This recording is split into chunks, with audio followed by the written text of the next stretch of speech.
Help me, Mama. Hello everybody, this is Emily for Help Me Mama, and today I'm going to be talking about what you can expect in the first 1 and then 2 and 3, so 1 to 3 months of having a baby. So I'm going to go over, of course, the positives. The positives are kind of just basic and wonderful, but also some of the problems that, or not so much problems as like moments as a mom that you might have.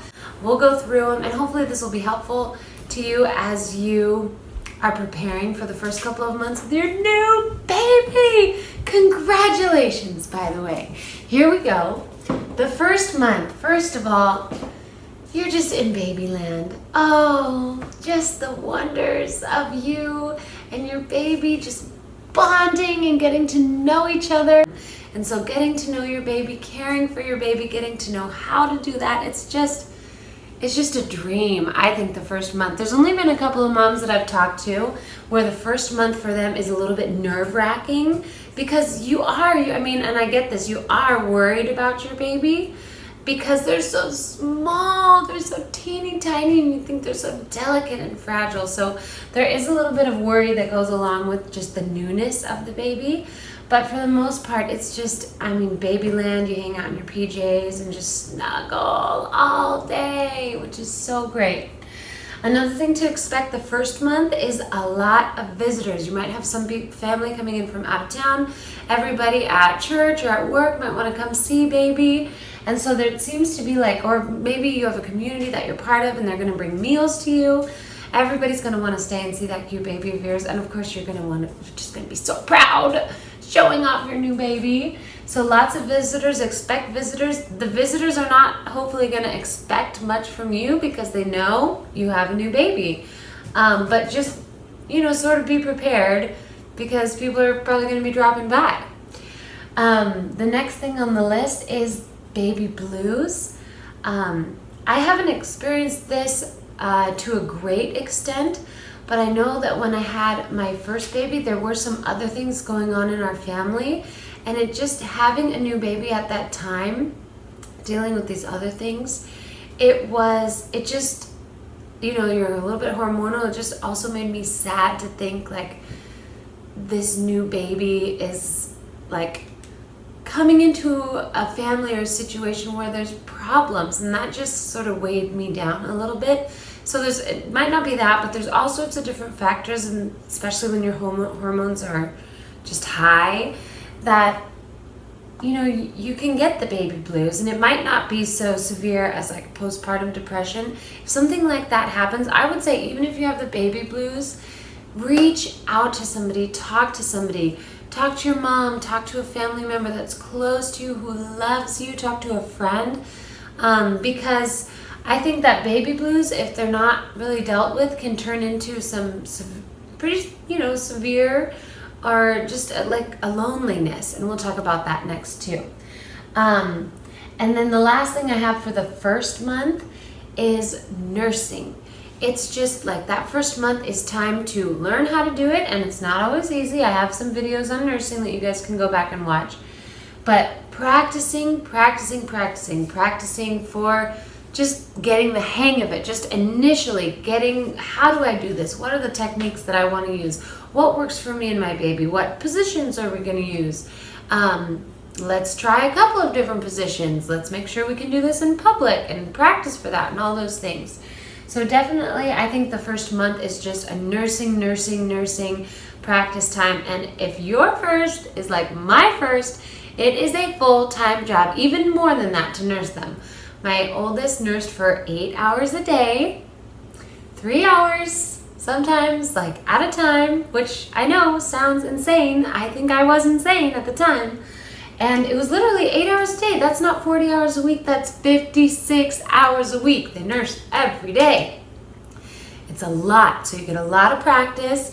And if you're not so good at it the first couple of weeks, just keep going. Keep asking for help. Don't get discouraged. Keep up the good work. Okay? Month 2 and 3. For me, personally, month 2 and 3 is oh man, that is the hardest because you are so sleep deprived, and you can kind of handle it like the first couple of months because you're still in baby land and everything is so new and you've had sleep before in your life. But by that 2-3 month mark, I always kind of warn my husband, like, I have not slept for more than 2 hours in 8 weeks and I'm going a little bit crazy. And that's a long time to only sleep 2 or 3 hours at a time. So it's, you can do it for a while, but then it starts to build up. Okay, so you gotta manage that in a way that you don't go crazy. So, and what also compounds this is that baby is awake more, which on the one hand is so exciting because they're not sleeping all the time. You get to interact with them and play with them and look at them, and it's just a wonderful thing. And so you want them also to be awake during the day, so you want to be interacting with them during the day. And it's just fun. It's just fun to see their smiles. They're going to start smiling and having a little bit more showing of their personality. It's so exciting. So baby is awake, but then you do have like the building up of lack of sleep. Like I always feel like the first month, like, hey, I'm doing so good on no sleep. Like, I'm actually doing great, but it gets to you, okay? And then related to this is, I also call this the marriage test. Now, if you fail the marriage test, the first go around, there is hope for you. I think I definitely failed the marriage test of the 2-3 month marker the first time around because you get so sleep deprived, and then, baby starts to be awake, baby starts crying, you can't take a rest because you need to be awake for baby, and then your husband is at work, or maybe he had some paternity leave, now he's at work and he's not home with you to hear baby crying for like an hour or whatever it might be, and you're really nervous and there's all this anxiousness. And then so it's definitely a marriage test, because if you find yourself like me saying, like, honey, will you please just hold the baby? And then your husband takes the baby, you maybe go take a shower, take a rest, but then for some reason, the men, it's just easier for them to let the baby cry, or just to listen to the baby cry, or to put the baby in a different room. And for me, and like, it's like, I feel it in my spine, and especially when they're small, not so much when they're bigger, but when they're small, it's like, must find crying baby, must soothe crying baby. I will go crazy if I hear that baby cry. And so you have to be communicating your expectations with your husband in a nice way. So for example, with the crying baby, you have to hand the baby to your husband and say, I want you to hold baby. I also want you to make sure baby is quiet for me, because I don't know if I can take much more crying, okay? It's not the holding the baby that's harming me, it's the crying, so please help me out. You have to say those things in a very clear way, to explain your expectations, and then in a nice way. And I think that is like the marriage test, because that's really hard to do when you're so tired, and it's hard to do when you're worried about your baby. Something else that was sort of surprising to me is at this sort of range is that your baby's going to change in they're going to stop pooping all the time, which is a wonderful thing. Like, yes, they're not pooping every time I change their diaper. But sometimes, not every baby has this, but sometimes your baby will all of a sudden go from pooping like 10 times a day to pooping not a single time for 10 days. I have heard of this happening. Now, it's only happened for like maybe 3 or 4 days tops with my kids. Like for a whole month, my second one, Ryland, only pooped like every 4 days.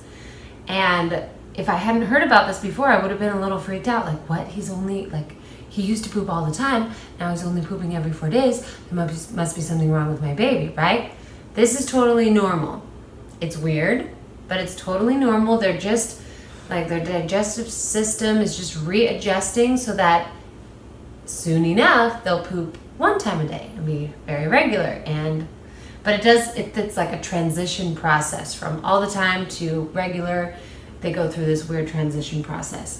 The next one I want to talk about is colic. My first baby, Owen, I think it's hard to tell. I don't know if I was just a nervous mother and I was making my baby nervous, and I think that does happen a lot, or if he really did have colic, because in my experience it seems to be like the first baby is always the crankiest and it often gets blamed on colic. But I think a lot of times there's not really a difference in your babies, like first, second, and third, but you get a lot calmer and therefore your babies get a lot calmer. So I think sometimes it's hard to tell whether it's a nervous baby or just a colicky baby. That's my personal opinion. But you might look into some symptoms of colic and some solutions for colic. You know, your babies can have gas trapped in their belly. And so, you know, I might have to do a video on like burping technique and just helping them get gas out of their tummies, because at that time it's really hard for them, you know. This is the hardest time. This is okay, but let me also encourage you, this is a short time. And as long as you can ask for help when you need it, get the sleep when you need it, okay? Give the baby a bottle. Let dad give the baby a bottle if you need to sleep for a couple of hours, okay? Try to just take it back, try to relax, try to get back into reading your Bible, go to a ladies' Bible study, get back into church if you haven't gone to church for a while. Try to just rejuvenate your spirit. And, you know, as my flagship verse right now is when Jesus sets his face to Jerusalem. Set your face to Jerusalem and caring for your baby. Set your face in doing this hard thing, but this wonderful, wonderful, loving thing. The last thing I just want to note in the second and third month is I don't feel this way so much with my second and third babies, but with the first, the transition from being at work full time, around people all the time, to being at home with my beautiful, wonderful baby, but who couldn't talk to me, it was sort of lonely. And I think that a lot of women experience this because we are so communicative, and we are, you know, community-oriented people. I think women especially. It can be hard going from a full building to an almost empty and very quiet, except for crying, building. That's really hard. And so at that time, I would say, depend on your husband, but also, the other problem is your baby's not really old enough to play, you know, so it's not like you're taking the baby to the park or whatnot. So at this time, I would put some effort into getting to know other moms with new babies. Whether that's, you know, if you're somebody who likes yoga or something like that, find like a Mommy and Me yoga class or a Mommy and Me class or Mommy and Me swim class. Those are really fun. Try to find, or if you have neighbors, or if you're going to a church, definitely I say go to a church, a good church. Find a community of moms, because it's not just you out there, and it is so wonderful to bear one another's burdens and share one another's joys. Definitely try to become part of a mom community where you can lean on each other and ask for advice and trade experiences and stories and have joy and laugh. Definitely don't let the baby blues turn into a really dark loneliness. That's so hard. And you want to be joyful with your baby and for your baby. You want to be a pillar of joy for your children. So this one, I think that the 2-3 month marker is hard. Now I'll try to do a follow-up video about like the 4 to 6 month era, because that one, if I can give you some hope, that is like fun. Like once they start to move around and get to be more expressive, it starts to be, I used to say, like, it's just fun from there.